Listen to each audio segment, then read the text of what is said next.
Hello students, welcome back to WBGSC। আজকে আমরা class 6-এর রায় Martin প্রশ্নবিচিত্রার 78 নম্বর পৃষ্ঠায় যে 8 নম্বর স্কুলটা রয়েছে ওটা নিয়ে আলোচনা করব।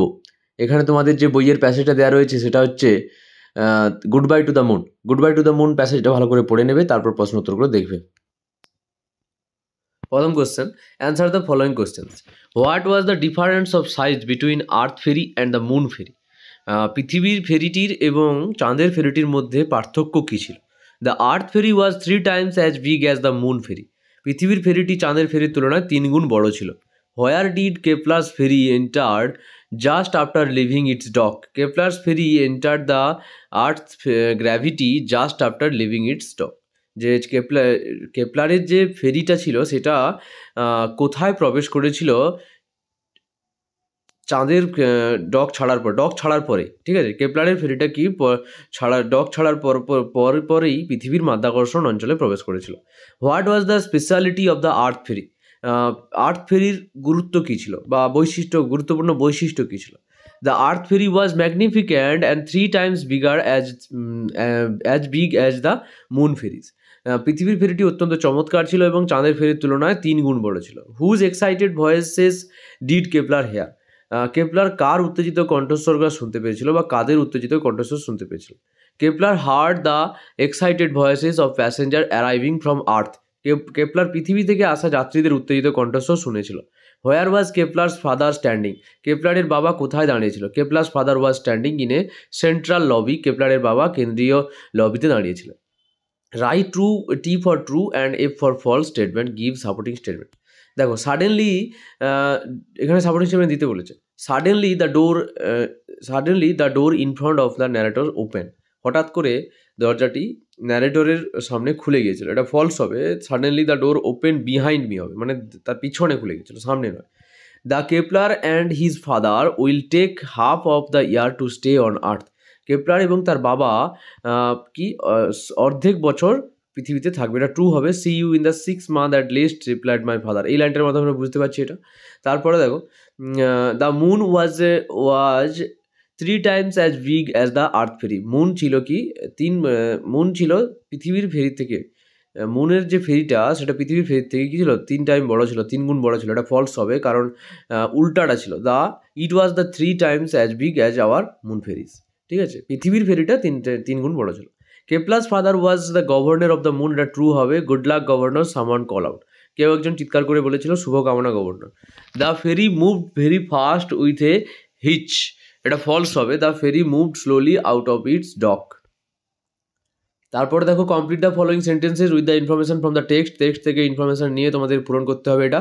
Kepler Masterman look out eagerly because he had just entered into Earth's orbit. Kepler তিনি কি সবেমাত্র পৃথিবীর কক্ষপথে পৌঁছেছেন বা প্রবেশ করেছেন।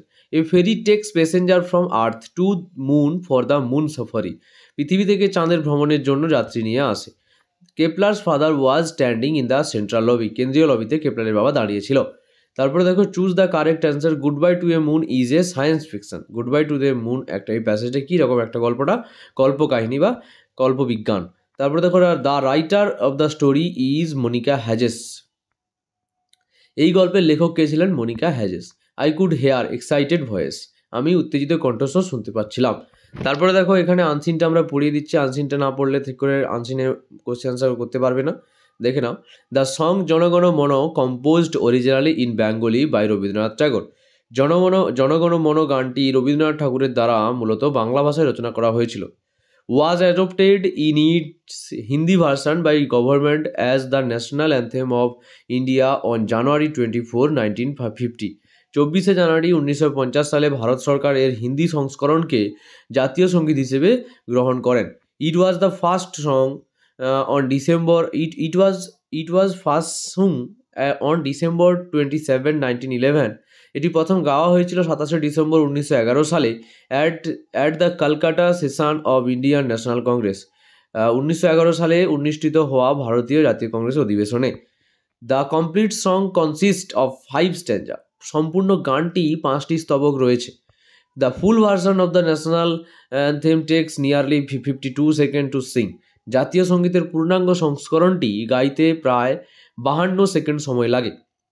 A shorter version consisting of the first and the last line takes about 20 seconds to sing. জাতীয় সঙ্গীতের সংক্ষিপ্ত সংস্করণ যেখানে প্রথম এবং শেষ লাইনটি থাকে সেটি গাইতে প্রায় 20 সেকেন্ড সময় লাগে। The song Vande Mataram written in Sanskrit by Bankimchandra Chattopadhyay Chatterjee, ইংরেজিতে বললে চ্যাটার্জি আর বাংলায় বললে Chattopadhyay, has an equal status with Jana Gana Mana. Bankimchandra চট্টোপাধ্যায়ের দ্বারা সংস্কৃত ভাষায় রচিত বন্দে মাতরম গানটি জনগণমন এর সমান মর্যাদা পেয়েছে। It was sang first in the 1896 session of Indian National Congress. এটি প্রথম গাওয়া হয়েছিল 1896 সালের ভারতীয় জাতীয় কংগ্রেসের অধিবেশনে।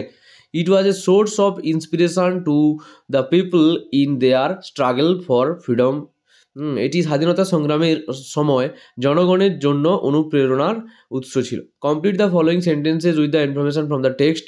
তো টেক্সট থেকে ইনফরমেশন নিয়ে তোমাদের ড্যাশবোর্ড করতে বলেছে। Time taken by the shorter version of the national anthem is about 20 second. জাতীয় সঙ্গীতের সংক্ষিপ্ত সংস্করণটি গাইতে প্রায় 20 সেকেন্ড সময় লাগে। তারপরে দেখো এখানে 2 নম্বর কোশ্চেন কি দিয়েছে, Vande Mataram was first sung in the 1896 session of the Indian National Congress. Vande Mataram গানটি গাওয়া হয়েছিল 1896 সালে ভারতের জাতীয় কংগ্রেস অধিবেশনে। এবার দেখো এখানে feel in the chart with the information from the text. তো কোশ্চেন দিয়েছে, অ্যান্সার করতে বলেছে। আওয়ার ন্যাশনাল অ্যান্থেম, কীটা হবে আমাদের ন্যাশনাল অ্যান্থেমটা? জনগণমন। তারপরে কম্পোজড বাই কার দ্বারা এটা লেখা হয়েছে? Rabindranath Tagore. Original language of composition, মানে মূল ভাষা কী ছিল এটার? Bengali. Time taken to Singh the full version, মানে পুরো ভার্সনটা গাওয়ার জন্য কত সময় লাগবে? 52 সেকেন্ড। নাম্বার অফ স্ট্যান্ডার, এটা 5 স্ট্যান্ডার। ঠিক আছে, তারপরে দেখো গ্রামারে কি দিয়েছে, ডু অ্যাজ ডিরেক্টেড দিয়েছে যে she wrote a letter. Past continuous টেন্সে আমাদের এটা লিখতে হবে। তো এটা কি লিখেছি? She was writing a letter. Past কন্টিনিউয়াসের গঠনটা হচ্ছে সাবজেক্ট প্লাস বি ভার্ব। এখানে বি ভার্বের পাস্ট ফর্ম দিতে হবে ওয়াজ ওয়ার, তারপর ভার্বের সঙ্গে আইএনজি যোগ করে অবজেক্ট দিতে হবে। দ্য পিকচার ইজ মাইন, এটা কি হবে? এটা মাইন হবে। কারেক্ট অল্টারনেটিভ কি হবে এখানে? The picture is mine. My uncle will arrive tomorrow, এখানে বলেছে যে অ্যাডভার্ব অ্যান্ড টাইপ, যে এই টুমোরোটা এটা অ্যাডভার্ব হবে এবং টাইপটা কী হবে? অ্যাডভার্ব অফ টাইম, গতকাল আগামীকাল। তারপরে দেখো the boy drew a picture, future indefinite টেন্সে লিখতে বলেছে। The boy will draw a picture, ছেলেটি একটি ছবি আঁকে। We reach the station before the train left, এটা কারেক্ট ফর্ম অফ ভার্ব করলে কী হবে? We had reach the station before the train left, আমরা ট্রেন ছাড়ার আগেই স্টেশনে পৌঁছেছিলাম। তারপরে দেখো হোয়ার আর ইউ গোয়িং, এটা গোয়িং হবে না গো হবে? এটা গোয়িং হবে, কারণ এখানে বি ভার্ব আছে আরটা, তারপরে আমাদের গোয়িং করতে হবে। তারপরে দেখো ইট রেইন ফর 2 আওয়ার্স, তো কারেক্ট ফর্ম অফ ভার্ব করলে কী হবে? It has been raining for 2 hours. Feel in the blanks with appropriate form of verbs. তো ইউ, হি অ্যান্ড হাই আর, যেহেতু এখানে পুরেল আছে, ইউ এবং তুমি, সে এবং আমি, এর 3 জন আমরা পুরেল ফর্মে আছি, তার জন্য এখানে আর করেছি। আর friends, either he or I, এটা কি হবে? Have done this. Bread and butter is হবে, ইজ ফেভারিট ফুড হবে এখানে। তারপর দেখো fill in the blanks with appropriate preposition. It is 10 to 2, এখানে 2 হবে। তারপরে দেখো the rat was killed by a cat, ঠিক আছে, মানে কারেক্ট অ্যান্সারটা লিখতে বলেছে। This is a book of poems. এবার দেখো এখানে write what kind of sentence, মানে সেন্টেন্স কী ধরনের সেন্টেন্স এখানে আছে সেটা লিখতে হবে। আই মাস্ট গো হোম, এটা অ্যাসার্টিভ সেন্টেন্স হবে। তারপরে be quiet or I will punish you, এটা হচ্ছে ইম্পারেটিভ সেন্টেন্স হবে, তোমাদেরকে আদেশ করা হচ্ছে। দেখো রাইটিং স্কিলে কী দিয়েছে? রাইটিং স্কিলের সাথে দিয়েছে write a paragraph on our national flag, আমাদের ন্যাশনাল ফ্ল্যাগ যে আছে জাতীয় পতাকা, তার সম্বন্ধে আমাদের কী করতে হবে? একটা প্যারাগ্রাফ লিখতে হবে। 8 নম্বর কী আছে? Write a paragraph on any of your following, মানে এখানে ইউর ফেভারিট সাবজেক্ট এবং ইউর এম ইন লাইফ, মানে তোমার প্রিয় সাবজেক্ট কী তার সম্বন্ধে এবং তোমার জীবনের লক্ষ্য কী তার সম্বন্ধে লিখতে হবে। তো এটা তোমরা এই প্রথমে এটা ন্যাশনাল ফ্ল্যাগটা এখানে পজ করবে, তারপরে এখান থেকে পজ করে তুলবে। আচ্ছা, ইওর সাবজেক্টটা এখানে দেখো আমি এখানে লিখে দিয়েছি ইংলিশটা, তোমরা এখানে দেখে নিতে পারো, তোমাদের ইচ্ছে মতো তোমরা চেঞ্জ করতে পারো। কারোর ম্যাথ হতে পারে, কারোর বেঙ্গলি হতে পারে, কারোর হিস্ট্রি হতে পারে, ঠিক আছে। তারপরে দেখো আর তোমরা কমেন্ট করে জানিও কি তোমাদের মেন ফেভারিট সাবজেক্ট কী আছে, আমাকে জানিও।